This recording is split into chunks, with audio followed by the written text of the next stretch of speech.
I think nasa active 80 members na nationwide. Wow. So, yun, pagka may bid from other banks na nasa Davao, may group of people kami na magtitingin ng mga units doon. And then elsewhere, sa Cagayan de Oro, yun, may tumitingin ng mga units. Ng ano nyo, no? Ng channel nyo, no? Yeah, naging ano siya, naging grupo is naging intact siya. It's because nagtulungan. Tulungan, teamwork talaga. And then I think yun, pati sila na-engage na rin sa pag-aano ng financing. Well, of course, sa Global Dominion, yung majority is on Global Dominion. Yes, ang kwentong pag-angat, sir. Yeah. Ayan. So, sir, anong mindset or habit ang tumutulong sa'yo, no, para ma-overcome mo yung lahat ng mga challenges na to?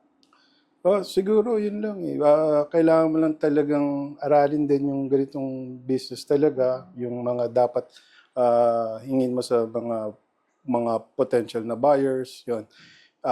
Yung due diligence lang ng pag-check din para less time dun sa mga AO na pagka nag-submit ka ng requirements. Pero ano lang, yung maging transparent lang din si buyer, sa dealer, and then si dealer to the financing partner na Global Dominion. So, ang mga struggles mo talaga more on process.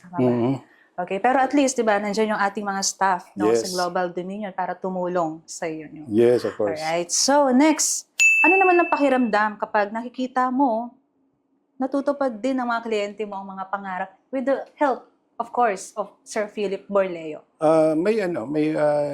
You feel parang accomplish eh. Lalo na ang mga bumibili kasi ng mga second-hand cars ngayon is they use it for business eh. Hindi lang hindi lang sa just for parang alam mo na, yung mga gusto lang magpa-show off.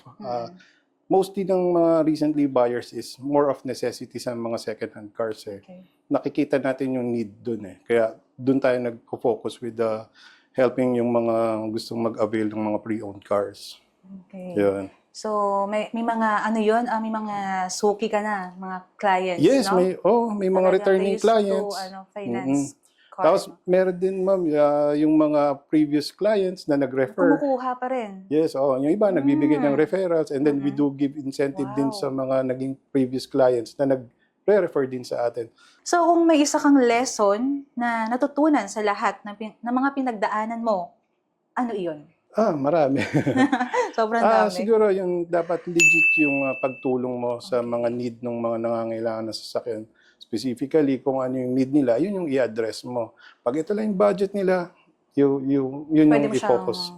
Mabigyan ng other options. Yes, yes. It's because yun nga, si kapartner, madaling kausap. Yes. Madaling kausap ang ating kapartner. Do you have any other, lessons, no, aside dun sa nasa-satisfy mo yung mga clients mo? Yeah, siguro yung with this kind of business kasi, dapat hahanapin mo yung reliable ka-partner. Specifically, yung need ng mga buyer is ma-address ni financing with regards naman sa mga second hand. Siguro I can say na one of the established na financing partner is si Global Dominion. Global Dominion talaga ang ka-partner natin sa pag-angat. So palakpakan natin ulit si Sir Philip.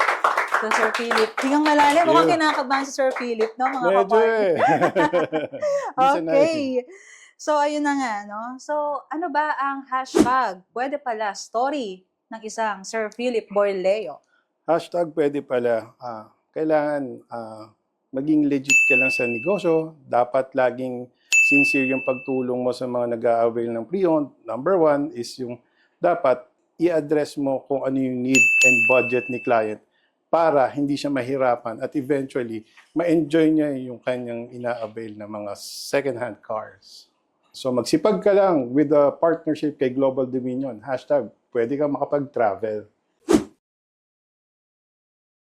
Sa mga nangangarap na gusto mag-buy and sell business, ang kapartner natin na si Global Dominion is very willing to help sa ating negosyong pagbebenta ng mga pre-owned cars.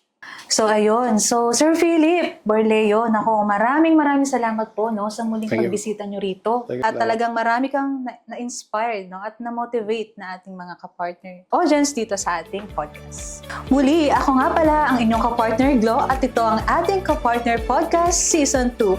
Bye!